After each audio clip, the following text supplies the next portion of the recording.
This is at Trustworthy Slav. This is at Incognito, COH. CRK Black Dot Compill. This is the Fed Post. So yeah, well see, now I just made it not seamless at all. It's like this, you just literally stop for it, which we never do. Yeah, well, I think it's going to be fine. Because I think we probably need to introduce it by explaining that for the next couple of weeks here, me and Slav are going to be running the show. So the show's about to get good. Yeah, it's about to get based astronomically. Yeah, so I think we got a couple weeks doing this, and yeah, dude, fucking patients running the asylum. Whoa, here we go. Yeah, about to get some unhinged rants in. We're about to get some, red-brown scare going on, a little Nosball action. Oh, no, this is the Nosball post, 100% now. I might even just name the episode that. So I have a list of topics of stuff that's like relevant, as I was just telling you a second ago. Mm-hmm. But I also think that maybe, I'm leaving a big enough slot in there for talking about time is a real pill. Oh, yeah. I was actually talking with a friend about that last night. Mm-hmm. So yeah, I'm into that. Yeah, I think the mind wants current affairs, but the heart wants schizo talk. Yeah, the heart wants some incoherent ramblings about the nature and fabric of reality. Exactly. But all right, here, man, I'm gonna be fucking rigid with this hosting. So the first thing I got on the docket here is I guess the House just passed a gun reform bill. Oh, did they? Yeah. I mean, it's going to get just like turned out in fucking Senate. Like it's it's going to get torn apart. But we were just talking about it, I think, last week, and it's the usual it's not the usual suspects, but it's pretty much what we were saying, which is, I guess, it's capacity limits and age restrictions. Oh, okay. Yeah. So it's what they were talking about. Yeah, that's what they were talking about. Okay. Yeah, I don't know. I still feel the same way as I talked about it last time, which is just, basically just slippery slope logic to my argument. Yeah. I'm like, I feel like for me, the populist in me is like, if it's a common and popular opinion to discuss like quote unquote common sense gun reforms, that's a whole can of worms, even the phrase in itself. Right. Well, yeah, common sense is like a propagandist term, fundamentally. Yeah. Right? Yeah. Well, I like to throw common sense around every now and again because some folks just don't got it. But it's a great term. Yeah. But you mean in putting it on a political label or any type of set of, I don't know, bills or anything like that? It's that in itself is a slippery slope because there's no consensus on what is common sense. There's no real consensus on just like the general nature of reality that's going on around us. Right, like asserts like realism. Like it's, yeah. So but the issue is that I do think that, especially among youngish people, there's a pretty popular sentiment to like, I don't know, do background checks or whatever. And that's something that like, in my mind, I'm like, yeah, this is a slippery slope. It opens the door, and like, what are they gonna make a background check and that kind of thing? But like in my heart, it's like I do think that, and I saw someone saying this on a Patreon. Like they said that they had a friend who's schizophrenic and was able to go out and get a gun. And I have a friend that shot himself with a gun, and I have friends that have died of gun violence and stuff, which for reasons that are just stupid. You know what I mean? And there may be something to like. Logically, yeah, it would make sense to make sure that people who are like actually unhinged don't have ready access to getting, very destructive weapons. But then it's like, well, who's unhinged and who's not? So that's really like that. I don't know. I am open to like talking about it, and I am relatively like I understand where they're coming from, but I think at the end of the day, yeah, I still am pretty firmly like I don't think we should start encroaching on the gun rights at all. But like, I understand the discussion. I think logically, or like not even logically, but just like if in an ideal world, I would maybe agree with let's get some background checks. We're like going to the table assuming there's like goodwill and like an honest discussion going on here. It doesn't seem that bad. I think given the context and everything of just everything that's happened, that we just like lived through 2 years of house arrest, that giving up our guns seems a little giving up our guns. See, I'm talking kind of hyperbole, but it's a little rich right now. I will say ultimately, age restrictions. I'm less keen on the magazine stuff, because then that also gets into just like that gun nerd shit of just being like, well, when you kind of parse out the details, it's kind of like incoherent in enforcement a lot of the time. But the age restriction thing, I mean, I'm not really going to lose too much sleep over that, to be honest. Yeah, I'm gonna acknowledge all of this stuff's place in a larger trend and a win for for political interests that I'm diametrically opposed to. Mm-hmm. But as far as all the ways in which my adversary can win, and all the ways I want to argue against my adversaries politically, I think that age, I can't really argue too strong against that. Outside of just opposing it by virtue of what it is, which is, hindering the workers' access to guns and just the common person's access to guns, which is something I'm against. But yeah, I mean, I think about how, like, the person I was when I was 18 years old. I'm like really glad I didn't have access to a gun. I mean, I guess I did in a way, but yeah, I mean, and that's no good. I mean, I'm completely different person. I'm a completely different person than who I was at 25. It's just there's no, and it's generally always an improvement. Like with age, like when you're 18, you're a piece of shit. That's the position, right? Is like 18-year-olds are retarded pieces of shit, and they can fuck their lives up very easily. Mm-hmm. I mean, what do you think about just the whole idea that you could get a fucking gun to blow somebody's brains out, but you can't buy a fucking 6-pack of beer? Yeah, I mean, I feel like that's the logical argument, right? Or it's like you can join the military at 18 or whatever. They're gonna recruit you right out of high school.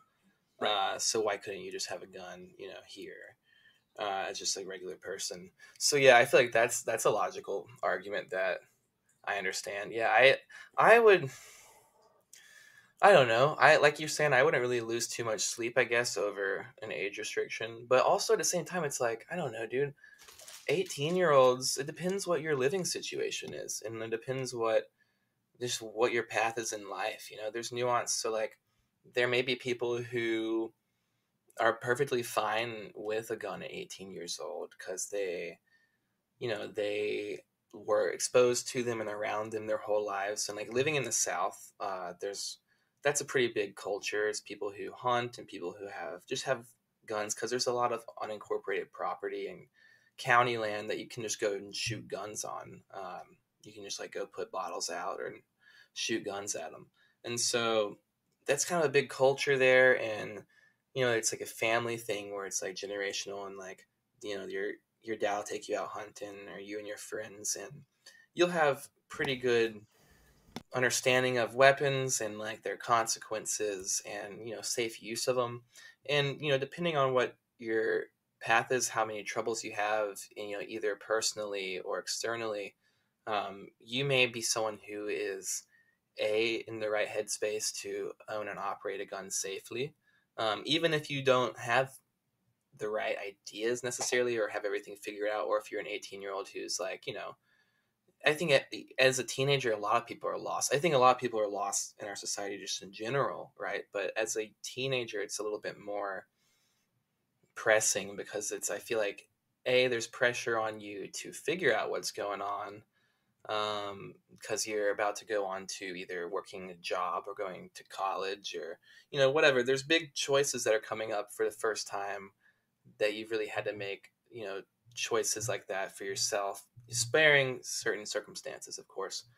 And so I think that there are some people who go through that and they come out a little bit more intact, and they remain intact through it, and would be fine having firearms. And so then it comes into a question of like, do you want to make a blanket law or something that says that you can't? And also there's people who may live in situations where having a firearm is maybe not a necessary thing, but it would be a good idea. If you're someone who goes out on long backpacking excursions out in like, the mountainous west or something, you'd want to have something that you could protect against bears with, etc., mountain lions, or I mean, I know that's a crazy example as well because that's not many people, but like if you're someone who lives in a very crime-ridden area and you are the sole head of your household at that age or whatever, these things that might be a good option for you if you feel like you're mentally. I think it comes down to the individual choice here, ultimately, and I guess that's a libertarian take, but it's like, I think that an age restriction of like, I don't know, 16, 18 or older, like whatever is in place now generally, I'm kind of fine with. Let's just not go much further. Like we don't need to be adding shit. I mean, I think what we're really talking about here, because I agree, right? I think the real meat on the bone here is more just this isn't something that the federal government should be dictating, right? Yeah. This is like obviously a 12-year-old in like Appalachia who's like steeped in this culture that you're talking about is probably is more prepared for gun ownership than like some fucking deranged freak in like New York City who's a blogger will be like basically his entire life, right? And so and I'm not saying that like that fucking blogger should never be able to own a firearm or something like that, right? But it's just one of these things of we're talking about the contours of this issue and the nuance and the complexity, and I mean really the takeaway in reality is just that at this level, like they're not going to be making any reforms and changes with a scalpel. They're going to be doing it with like a fucking baseball bat. Yeah. Right. And so it is just going to be retarded shit, like flat age restrictions. So, I mean, I guess I have to kind of judge it just by virtue of like what it is, which is like federal government, is going to fuck us. Yeah. And so, 21 years old. Sure. Again, I'll reiterate, this isn't going to happen because like it's going to die in Senate. But yeah. You know what I'm saying? Just less about that last point I made, but just, the scale at which it's being governed, it's just, the issue isn't going to be handled with the care that it actually deserves at all. Oh, of course. And also like these slimy fucks, they never have our interests in mind anyways, right? So it's like, at the end of the day, do you want to let these people have another win at dictating how regular working class people live their lives? I ultimately don't, Right. And like, and I think that this is also like this specific topic, this angle on it is also why, you were talking about, I'm going to sound like a libertarian here, but I mean, I'm not a libertarian, but I feel like patently the only acceptable position with just like in American politics right now is that, in a perfect world, and maybe not everyone in our listenership agrees with this, but in a perfect world, I would support a strong centralized state, right? But like, I do not support it with current conditions at all, right? At all. That's something I've been thinking about recently, though. I've been really trying to chew on that. Is that like a strong centralized state at what level? Are we talking about like a national level? Are we talking about like state levels? Because like I've been trying to think about how effective really can a strong centralized government be in a country as vast as the United States, like how can it be? Mhm. How effective can it be? Like in these things that we're talking about that require nuance, how do you run that effectively? I know that it might, there are probably solutions that people can talk about or they could, bring up, and then I would probably say, oh, okay, yeah, that makes sense and all. But in reality and in practice, will it work that effectively at this scale? I don't really know. That's something that I've been coming at odds with a little bit. Honestly, I would say like no. Yeah. You know, I think that you get. I mean, it's just funny, right? Because it's like so many aspects of America, which is like America is at the heart of how we're talking about all of these things and all these concepts, right? But also like it's the situation here is so different than anywhere else on Earth, right? And yeah, you can point to like other big countries. You know, one of the issues with other big countries, and of course this is the case in certain limited aspects with part of the continental United States, but like you look at China, right? China's like half fucking desert, dude. Like no one lives in like 60% of China at least, right? And it's not really the case here, right? We have a lot of fucking land, and we have a lot of people all the fuck over the place, which means that the different competing interests of, I mean, this is really the big thing, right? And maybe it's not even worth pointing out because it's so obvious, but like it just means that the interests of everybody are just so wildly varied that like how can you even fucking organize that? And so yeah, I mean, I think it's just one of those things of I don't know, if there was a country the size of Washington State, that's what I've been thinking. I've been thinking maybe like strong local state, centralized government in a way, and then a loose connection or federation under a broader nation, but that still has good connections as far as like, I don't know, there's still strong ties, but it's not like just making blanket federal laws that go across.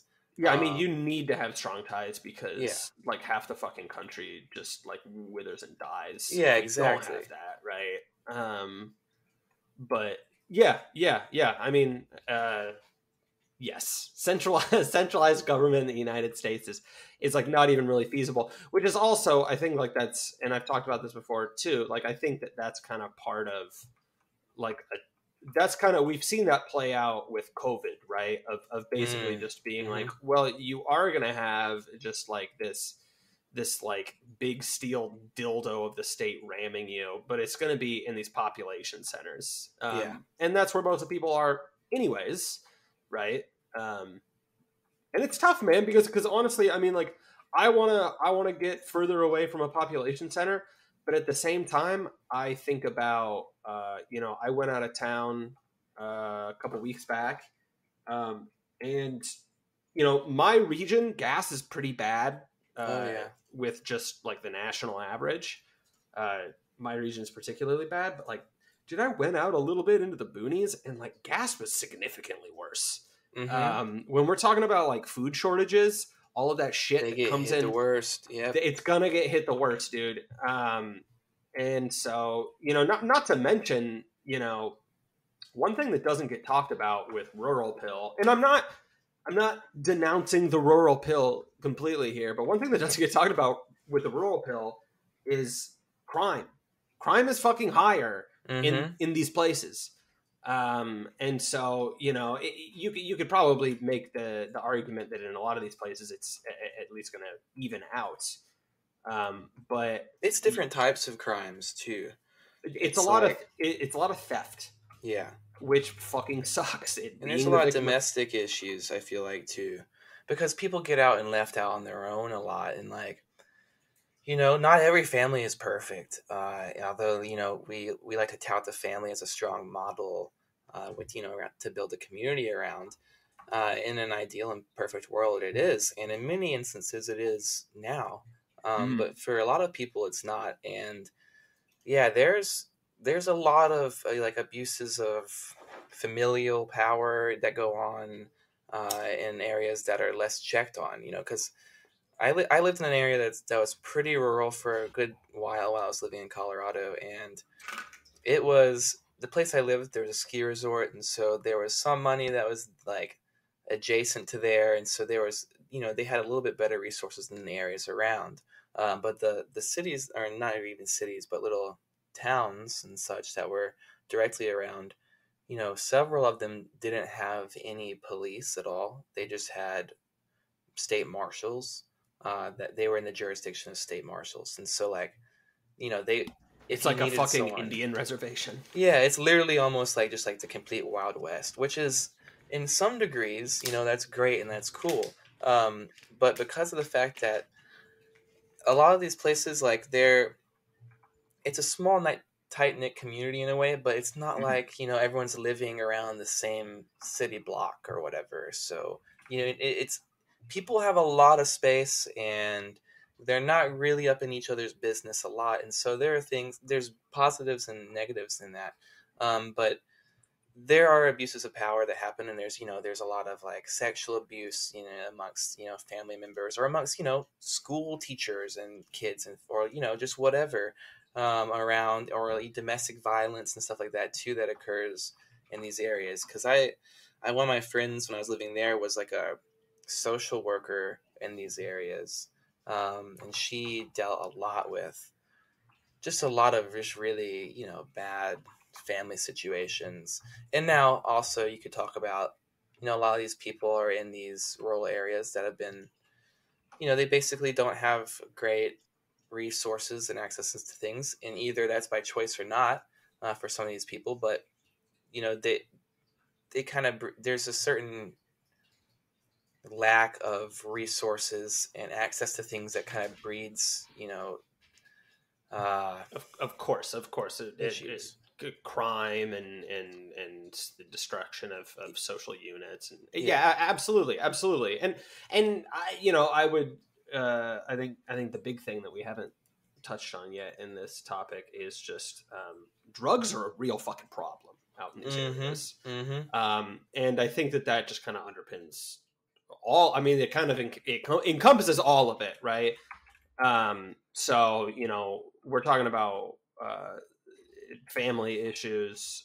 It also, if you're based bachelor moving out to the country, the tweakers are going to affect you too. Oh yeah, there's a lot of meth heads out in some rural spots, bro. Yeah, I just realized talking about this that to someone I know that listens to the show, this might sound like I'm directly talking about him, but I'm totally not. Not a tweaker, but somebody who's thoroughly rural pill. But I'm totally not. But anyways, yeah, I mean, I think that I ultimately I would like to live in a more rural environment than I do now. I think kind of playing music and the type of thing that I do necessitates a little bit living at least close to urban centers, to a degree, just because that's where like there's gigging and stuff like that, and just easier access. But I do think that I would like to live somewhere.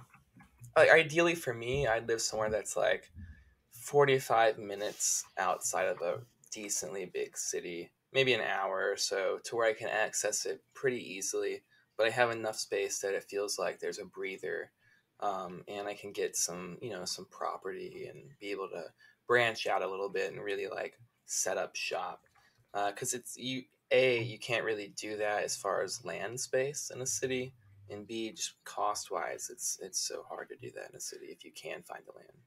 Oh, 100%, dude. I think just the feeling of claustrophobia that comes from the city is kind of the main thing that gets me.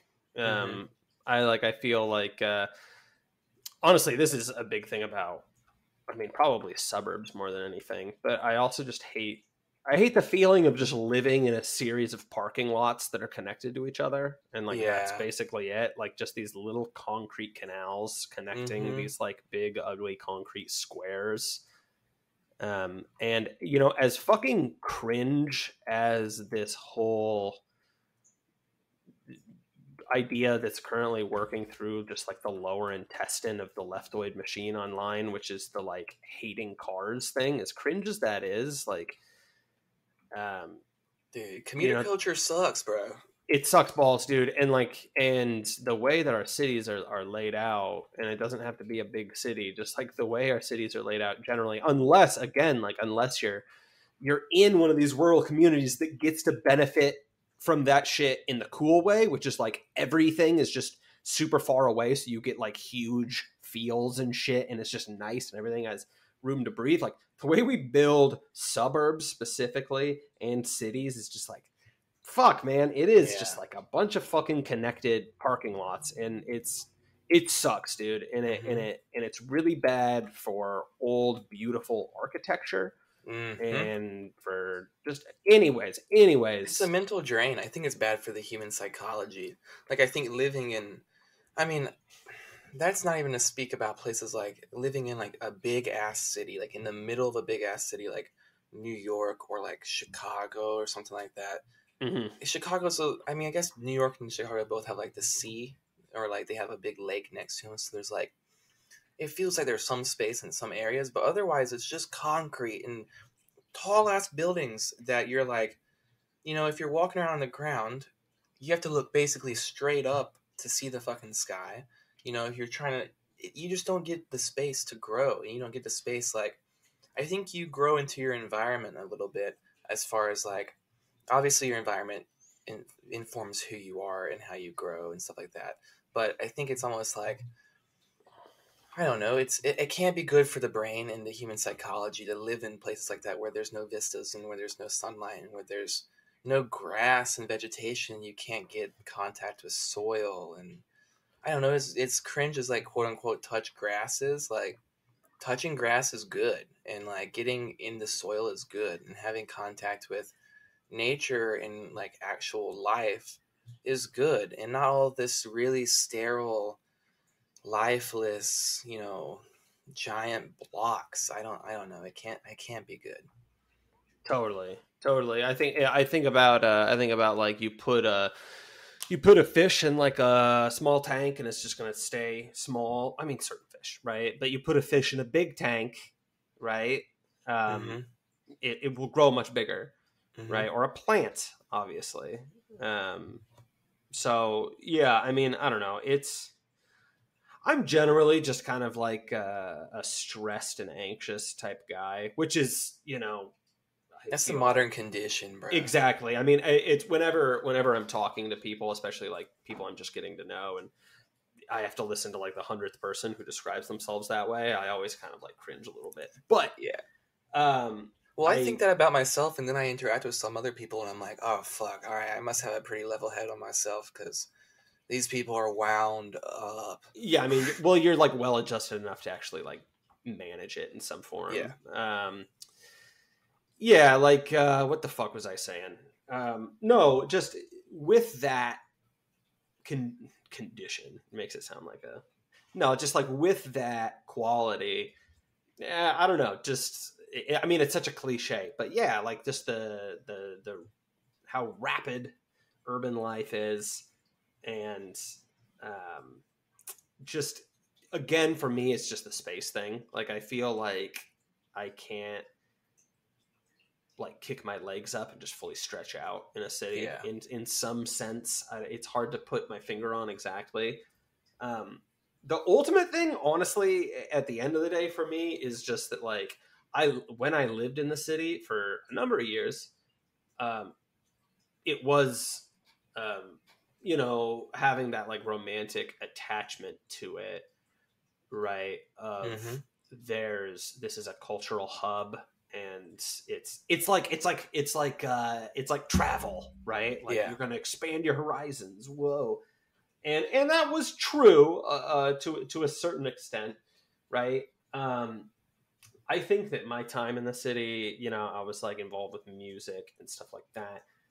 And I think that I really like came in under the wire before everything like completely just had like the last little bit of life drained out of it, with regards to culture. but yeah, I mean, I'm like really kind of big on the idea of I don't really think that like cool exists anymore. Like Sure. I don't think the concept of cool exists. I think that uh I think the first response most people have to it that I'll say now is just that, like, I think that there's underlying traits that certain people just kind of naturally have in their nature that everyone is going to kind of generally consider cool. And yeah, I'm not really talking to that, right? I'm talking about cool in the cultural sense, Yeah. right? I don't really think it exists.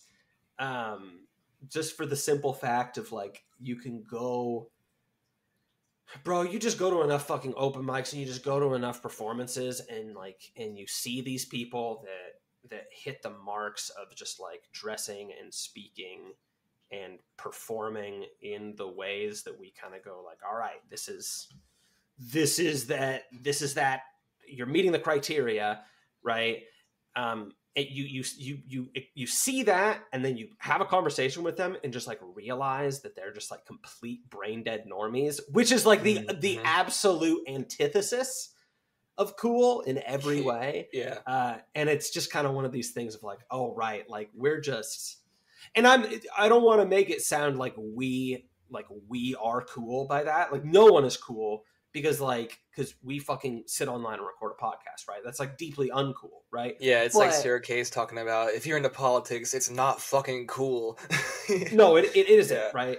But I guess what I am saying more than anything is just like our fucking culture is just so fucking spider-webbed, windshield fucking just shattered. Any consensus, you like turn on the television or watch some clip of fucking SNL and it's like the monoculture is like just completely shattered. It doesn't even make any sense. It's broken. It has no staying power. It has no grasp on anyone either. Like no one is really into any of that. Like you're saying it's a quote unquote the monoculture, but I think like you're saying it's shattered. I don't think that it really exists. Like I think it's like right. They're trying to force that now in a way. It's not even force it, but it's just like it's lost all of its cultural relevance, all of that stuff mostly, and so it's just kind of like pilfering out, trying to look back at like what did people do when they were culturally relevant, and how do we try to redux that. And so you get people like on the SNL doing like the most absurdist like gaff shit of all time that you're like, hey, who is this for? Right. Well, and the scary thing, right, is that who it's for is basically like the people that are the most valuable people in American electoral politics, which is basically just like boomers, like boomer parents, and their like PMC successors, and those people, right? Like as everyone gets more and more and more and more alienated, you just need to court these people, right? Like we're not even at like even pretending anymore, right? And the more those people live through all of this shit and they themselves start to get alienated, everyone is like really desperate for like a meta narrative culturally in like any sense, right? And you talk to normies, right? And when you get onto a topic, I mean, everyone's experienced this, right? Of like you're talking to a normie and you're talking about, let's say you're talking about a new issue, right? Like monkeypox and the CDC guidelines for monkeypox, right? And like you get to the part of the conversation where they haven't gotten their like marching orders from fucking centralized fucking corporate state media. Yeah. And they like get this weird kind of like discomfort that washes over them, right? And now it's like, all right, we're off script. You actually have to be like authentic. Yeah, no more teleprompter, no more cue cards. People are like genuinely scared. And part of that, right? Part of that is obviously that like we're all programmed to just like discipline each other and like destroy each other in these conversations. But beyond just that, it's also just like people don't understand what the fuck is going on. People have no fucking idea. People don't understand how the fucking economy works. Hardly anyone understands how any of this shit works. Everything's falling off the fucking rails. Nothing, there's no, and in a lot of ways, like a lot of this is good. There's no consensus anymore. Mm-hmm. Like I really believe we're going into a true era of like post-rationalism, and like I think that's a good thing. And man, I sure fucking hope so, bro. That's kind of like, I feel like that's something that like my like ideological and philosophical like inspirations have been generally pointing at and nudging at over the past like several decades. And so I think that it's good that that's actually like occurring, because it almost sounds like just gobbledygook, like, you know, just some woo-woo shit when you first start talking about it. But I think it's actually true, and I think it's necessary. I think it's like, you know, we are in like a, you know, postmodernism is like, you know, all this deconstruction and stuff like that, and there is a, you know, a general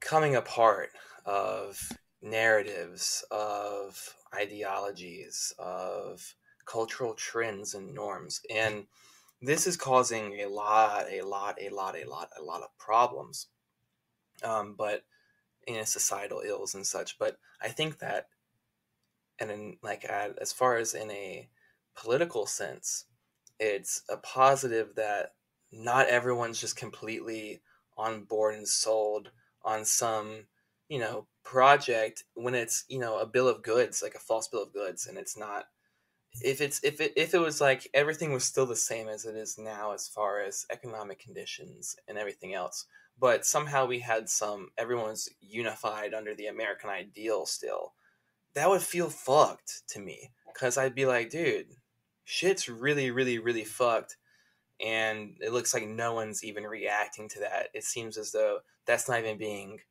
you know, replicated in how people are thinking and how people are addressing their material conditions. So I do think it's positive, because it opens, in the void, it opens a gap for the establishment of a new meta-narrative. Ideally, people that, or I don't know if that's even possible, right? I think it is. I hope that it is. I think that we have the possibility of getting, at least at some level, you know, societies on board with one semblance of reality, and, you know, on board with a general meta-narrative, but it needs to be a better one. It needs to be a better, more spiritually fulfilling, and more just economically correct meta-narrative that can help individuals reach their fullest potential, help them reach their spiritual destiny, and also provide for them while they're here, and also stress the value of that collective spirit, and doesn't just, you know, provide some sort of cover or justification for some ruling class bullshit, you know. Totally. Well, I think I mean, I can't, with the current consciousness, I can't even really adequately come up with a very good idea of what this future would look like necessarily. Oh yeah. But I do think that here, hold on, my computer just spurred out. Sorry. I do think that it comes down to a similar place as the gun conversation we were talking about, which is, if we want to have consensus, right? A healthy consensus running through our culture. I think that we need to seriously be examining like the scale at which we're organizing ourselves. Mm-hmm. And that's this is, you know, I'm getting a little uneasy here, because this also, like, I want to emphasize, because again, just to harp on, like, I can't fucking predict what this future would look like. Right? Oh no.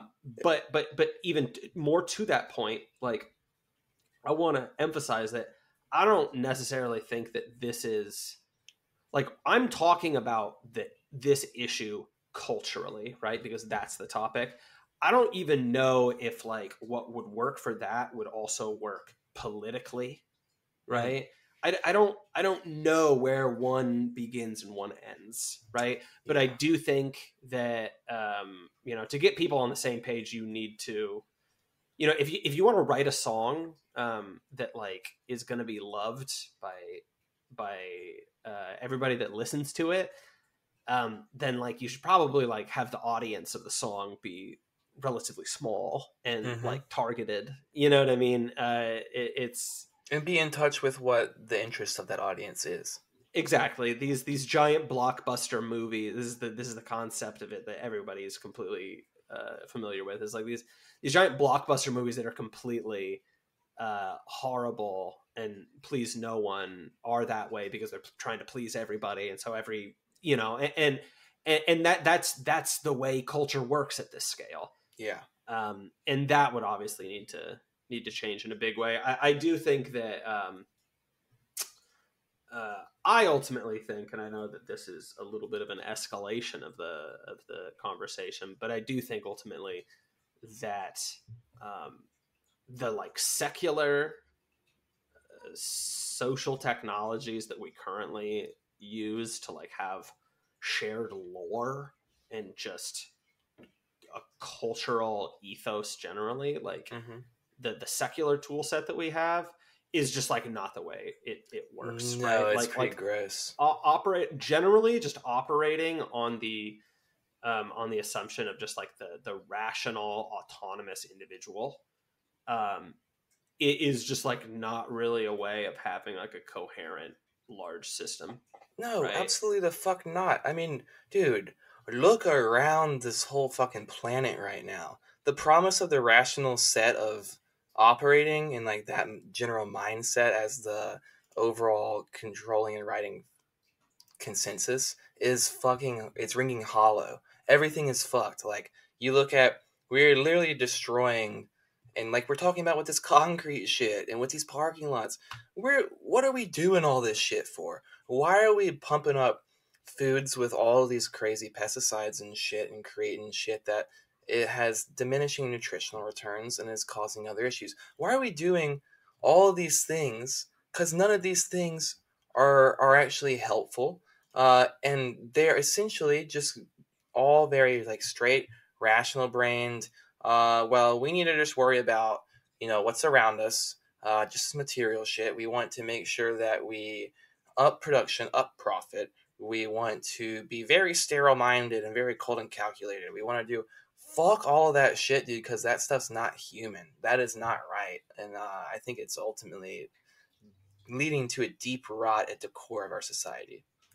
Yeah, I mean, yeah, just like rationalism, like fundamentally, just in like in every way. We don't really like have a way of we don't really have like a way of like qualifying like faith as anything worthy of you know, informing one's decisions or organizing. We don't have a way of really conceiving of ourselves as part of like a continuation in time and like with our lineage. Well, okay. Hold on, because now we're discussing time. Well, and you're talking about lineage, and you're talking about linear. So to me, lineage, linear, obviously they share the same root here. So where that's as far as it goes, man. I swear. Where does this belief in linear time of years come into conflict with like lineage? And you know, you're talking about our place in history and in time. How does that unfold with your scope of you know, not being sold on linear time? Because I'm also sympathetic to that. Just so to start this conversation off with, I'm just curious. Yeah, I think like, well, okay, when I think of like the lineage, my own, right? You think about like the most immediate connection, right? Like my dad. It's less that it's less yeah about just this simple continuation, Mm-hmm. right? And it's more like the note is played at his birth, and the resonance of the note diminishes fully upon his death, and then the second beat comes in with me, and my note plays, and it's in the same key, right? And it's cyclical, right? I'm the same thing happening again, right? This is very based, by the way. Yeah, it's like it's always sunny, right? And you're like, all right, like Charlie's the wild card, right? Mm-hmm. It's like if I'm the wild card, and then my son is the wild card, and there's the cast, right? There's the cast, and like I will see. Now I'm doing the Bugman thing of literally comparing it to like a fucking sitcom. That's horrible. I'm disgusted by myself. Like, so imagine this is The Big Bang Theory or How I Met Your Mother. It was like really cool when I was using the like musical. Yeah, that was metaphor. Great. That was up my alley, bro. And then I just like snatched defeat from the jaws of victory. But yeah, that's how I think of that, okay, right? And so maybe I'm still gonna call it like a lineage, right? But your heritage, right? Mm-hmm. I do like this idea of, I don't know. I mean, it's like cheesy mom and grandma shit to just be like, oh, like you look like your grandfather, right? But like there's something to that. Well, it's beautiful, and the most like one of the most profound ways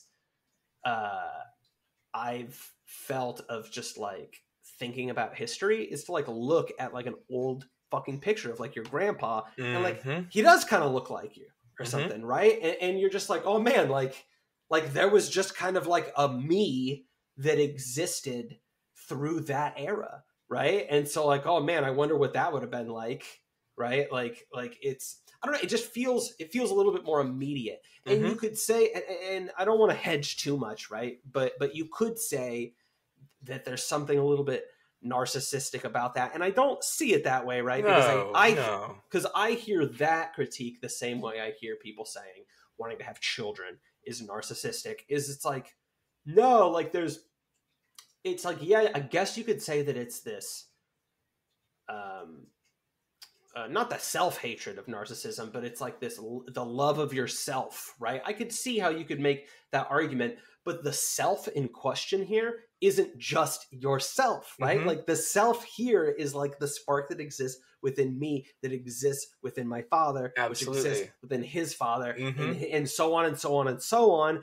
And of course, like the way I'm talking about it, like it's not, you know, my dad is a completely different fucking person than I am. Yeah, right.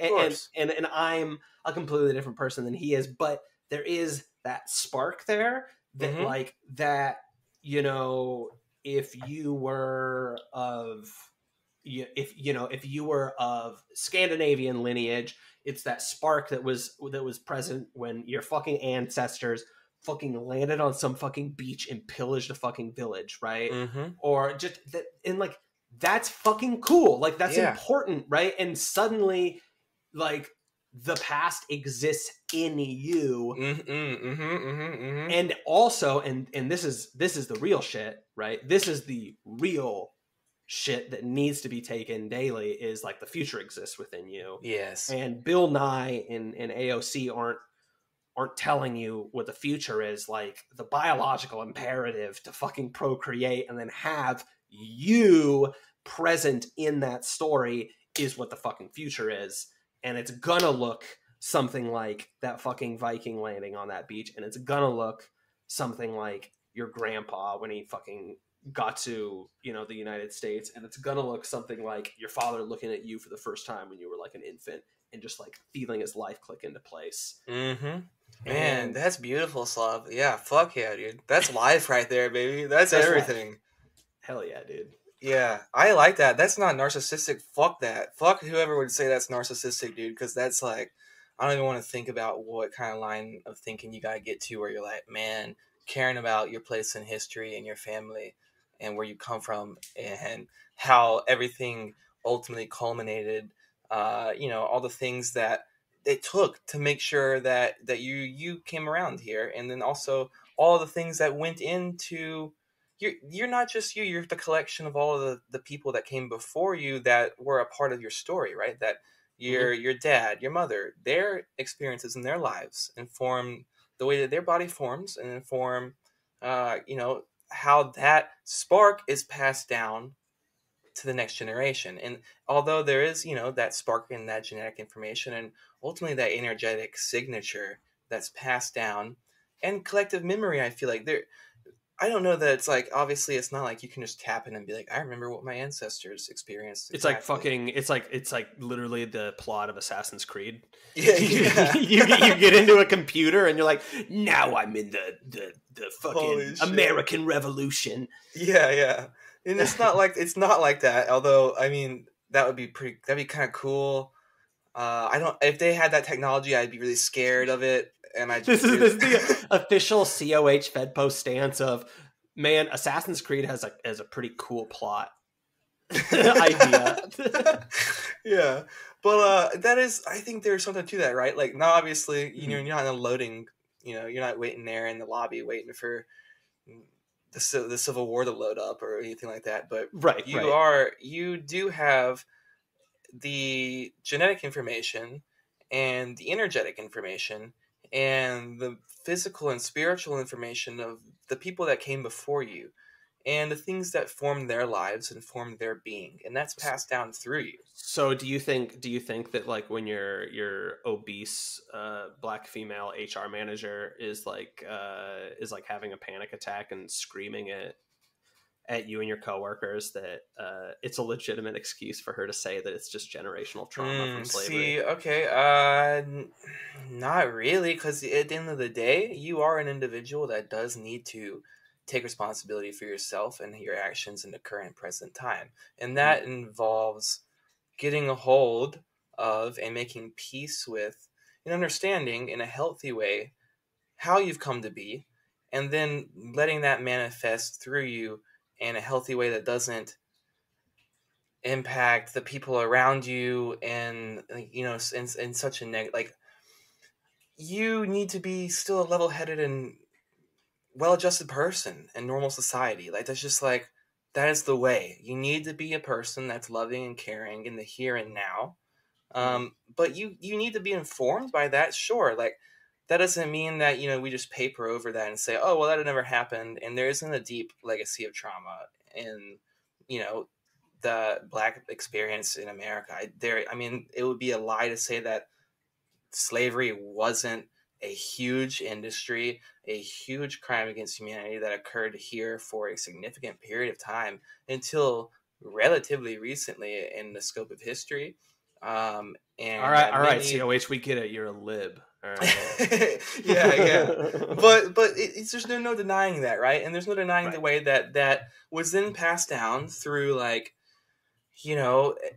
think about with segregation and city planning and, the type of jobs that people were able to get, and then how that informed those people's lives, and then how that informed the information they pass down, and then how those people that they create, how their lives are formed around that. And yes, we have made a lot of progress, and there is, I think, ultimately now, a lot of people are in the same boat of economic distress, but there is no denying that there's been a long cultural negative impact at a deep psychological level and physical level of exploitation for Black people in America that is maybe more salient or more immediately obvious and shocking and appalling than the just general class warfare that just takes place, for everybody.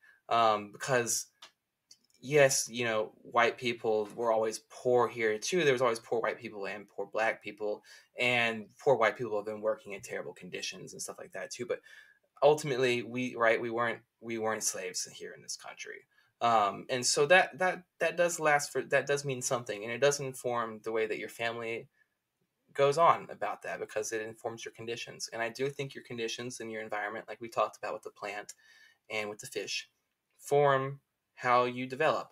And while you do have that core spark and you do have that genetic code, things in your environment have the ability to affect that and to change the essence of that and tweak it and change what level of diminish it in certain Totally. ways.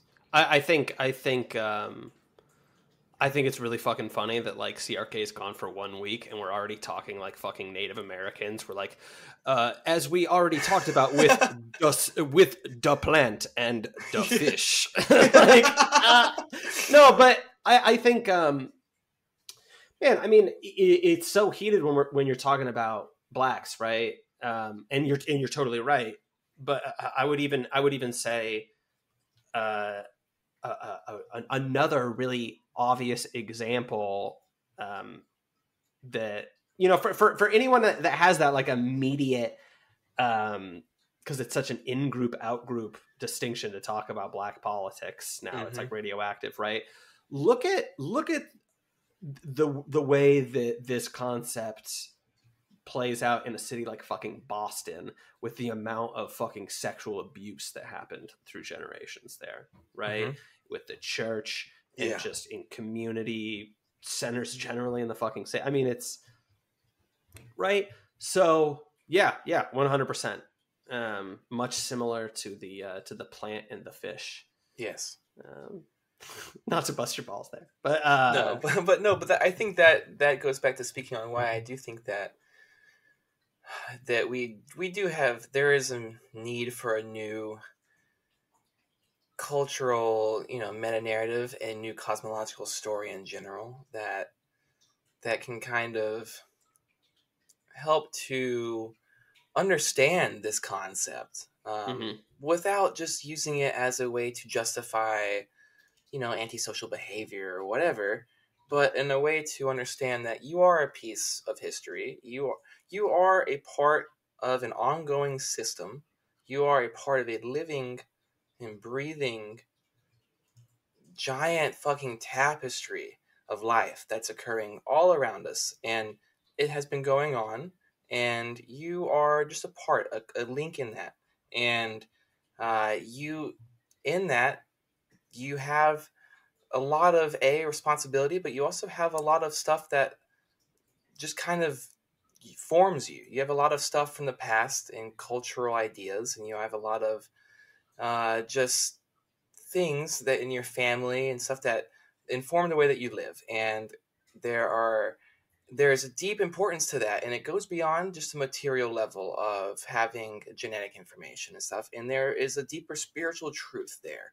And the reason why it is such a beautiful thing to look into, the eyes of someone, like if you have a child, or for your grandmother to say, "Oh, you look just like your grandfather," or whatever, and you're able to remember that in that way. The reason why that is such a powerful moment isn't strictly just because you can see your genetic information in them and you can see that I look the same or whatever, but it's because there is a deeper process happening there. And it is grand and fantastic, and we need to cherish it. And I think we need something that can speak to that. Now, do I think I know that I can prescribe the correct, cultural narrative, or the correct, just general meta narrative for life, or a cosmological story? No, I don't think that. I don't think that we're going to have that anytime soon. I think we're entering a period of darkness, ultimately, a lot of groping around the darkness of people just not knowing what the fuck is going on, not really, people trying out a lot of different prescriptions, and I think that there's going to be a lot of turbulence, and it's not going to be right for a long time, and I don't think we'll ever probably see well, this is where I have a strong opinion on this topic, and this is because we need to look at power structures in this case, and the fact that this isn't just this natural progression that's playing out. There's very obviously a product for sale right now that is like replacing just previous metaphysical systems, and it's climate change is one of the biggest ones in my mind, right? You could say it's woke shit, but to me, ultimately, it comes down to the fact that normies, not every normie, but a lot of normies, and again, at least in those two demographics I laid out that everything is marketed towards, and those are the only people that anything needs to be marketed towards, they like think the world's going to end in like 9 years. Yeah. Right. They like think the world's going to end in 9 years. And fundamentally, and everyone listening to this, I will guarantee has heard people talk like this before. People talk about human beings at scale as like fucking bugs, dude. Mm-hmm. Talk or about viruses, or like anything. like we're a virus on the planet, right? Mm-hmm. And what they do, right, is that they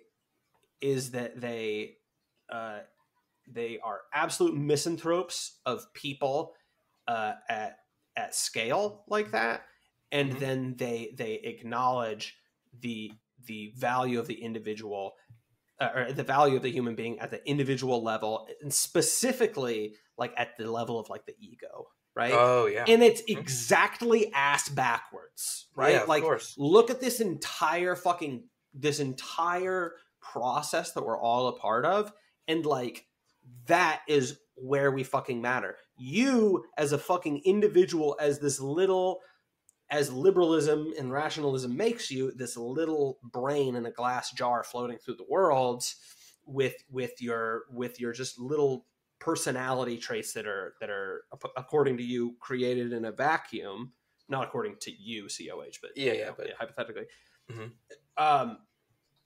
That you don't exist. Like that doesn't exist. That's not fucking real. Yeah, that's nothing.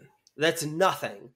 And in my mind, the things that climate cult takes from people is just so egregious and so fundamental that it's like a really, in my mind, it's like probably the most pressing threat outside of just basic, again, like liberalism and just basic rationalism. But I don't really think of those in the same way, because that's just going to be like a dialectic, right?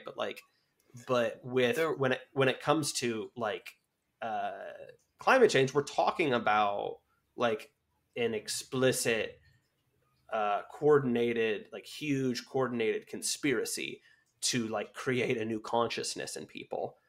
That's what I see it as, right? And that's, I mean, that's bad.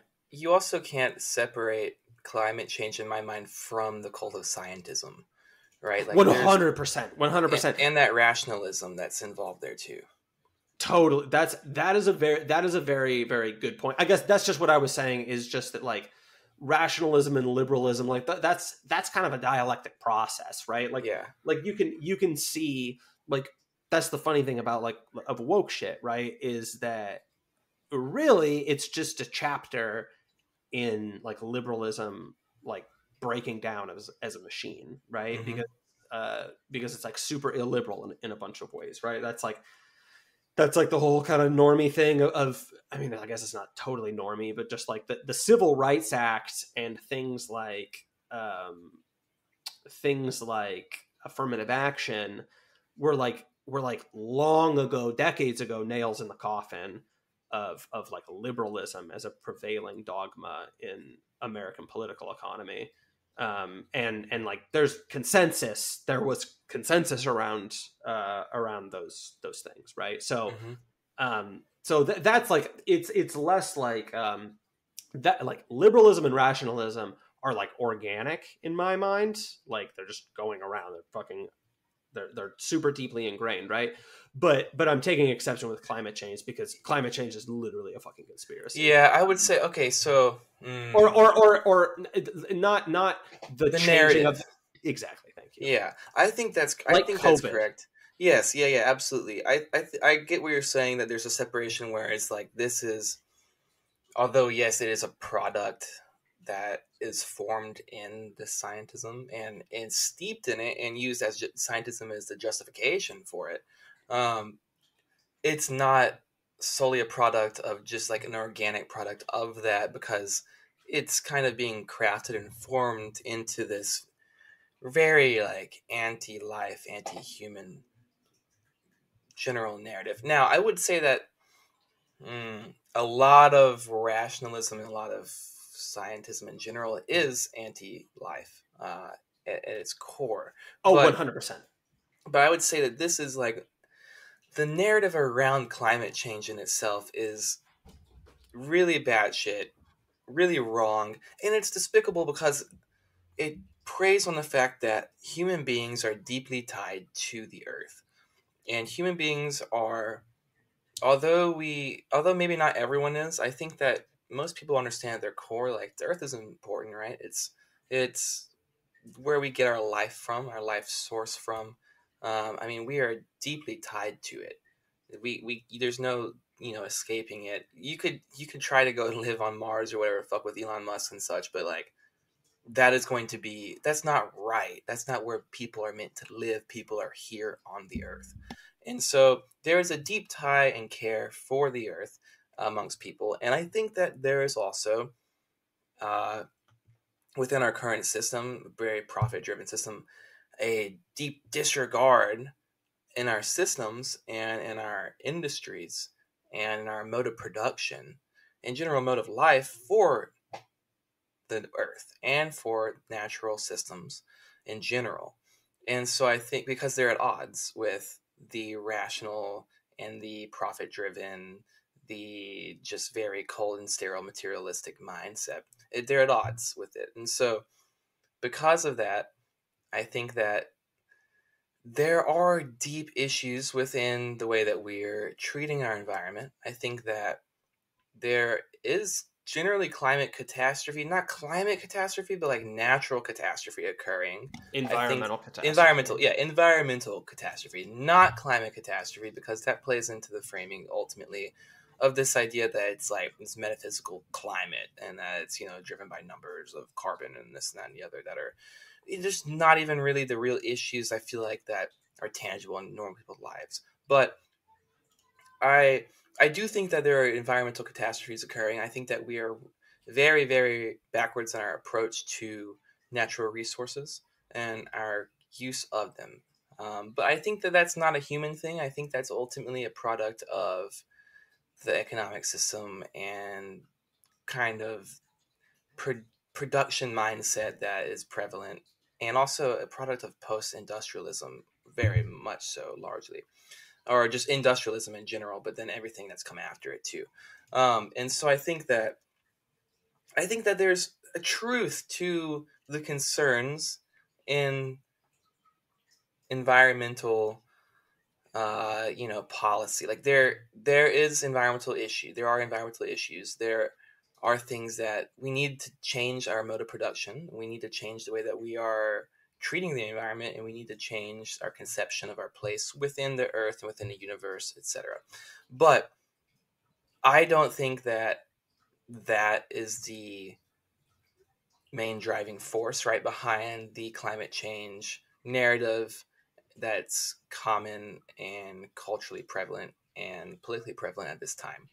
And that is largely, like you're saying, I think a manufactured like false consciousness that's occurring, and they're using that in order to promote this like deeply anti-life nihilistic mindset that can help to justify and continue the plunder that's occurring all around us, because it invites a sense of, oh, well, there's no future, there's no tomorrow, there's nothing, I shouldn't have kids. That's because the real they're not going to be around. That's the big underlying thing, is that people don't, like, without a future, like, what's anything for? People become psychopaths without a concept of the future. Like, the guy that cuts you off, you don't like ram into his fucking car, because like things will happen after that moment when you ram into his car, I'm being kind of dramatic. Obviously people think that the moments after a car accident are still going to exist, but you understand what I'm illustrating. Yes, of course. And also, though, like, in a world that is so divorced from any sense of spirituality, any sense of, eternal life or after life, any sense of Akashic record, or just general, like, lasting moral inventory that is going to, drive and impact the way that you live eternally without a sense of eternity. And when we are tied to just our material lives here alone, when there is no future, there is absolutely no reason, I feel like, for, a lot of just general good pro social and life behaviors. Because you're not trying to plan for a future. You're not worried about how, what will happen for you, how your actions are affecting your general scope of life. Because you don't have to. I guess you don't have to believe in the afterlife or whatever to be a good person, right? You can have a good moral compass because you think it's important to care for the people around you right now. But when the cultural narrative is so nihilistic and just like no future, that doesn't breed that type of morality or that type of mentality. That's something that is more exceptional in such a culture.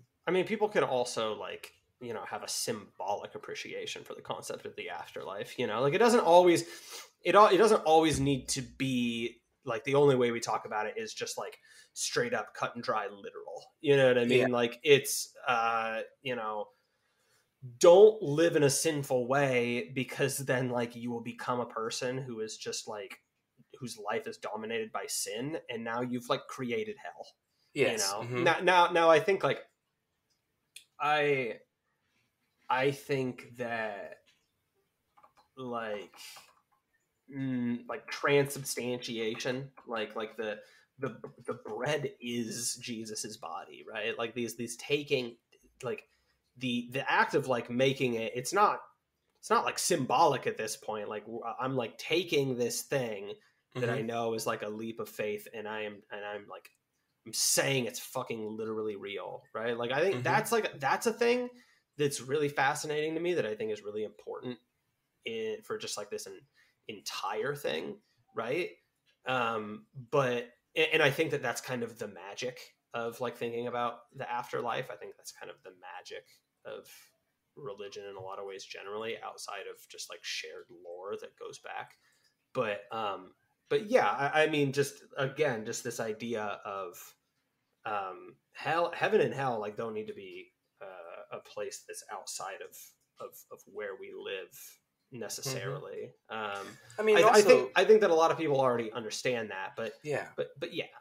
And also, like we were talking about with the passing down of the spark and, the vital energy and energetic signature of your life and your ancestors' life.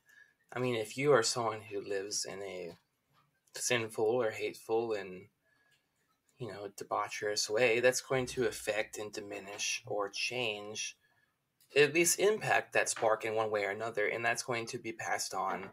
And even if you don't have kids or anything like that, it's going to be passed down in the lives of your loved ones, because you are then creating the environment around those people, at least at times, and affecting their environment, which is affecting how they are and their experiences in their life, which is then affecting their individual spark and their life source and vital energy. So, I guess you're saying here, it doesn't have to be necessarily the idea that, there's a heaven and there's a hell or whatever like that, but or specifically as places that you go to when you cross a bridge. Yeah. Which obviously, for the record, there is. Yeah. Yeah.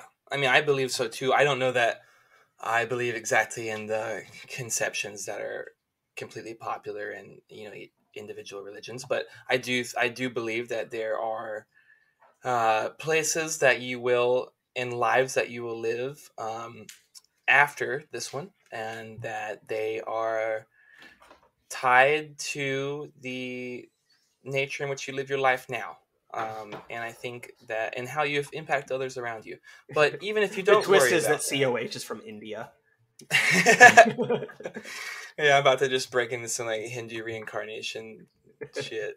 But yeah, I think that you don't have to necessarily believe that, but on a basic level, like we're talking about here, and even on a material level of life, you're impacting just the environment of those around you, and then whoever comes after them, because they are built by those that came before them. And so in that way, you are creating and bringing it into effect in the world and on other planes of reality and existence. Whatever you're manifesting and however you're acting, that is affecting those. And so you should be conscientious of that, just in general.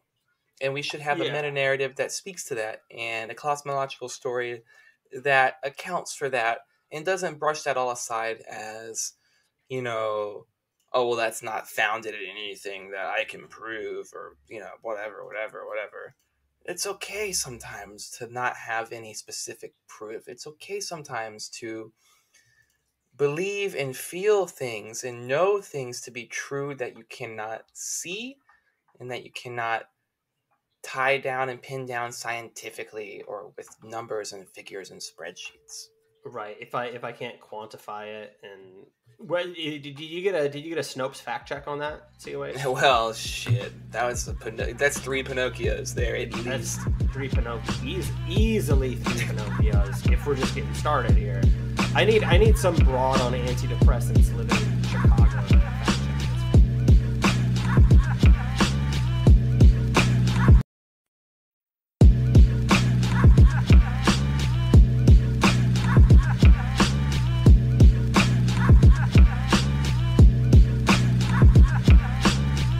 Alright, that was part 1 of our episode. If you'd like to listen to part 2, you can find that at patreon.com/fedpost.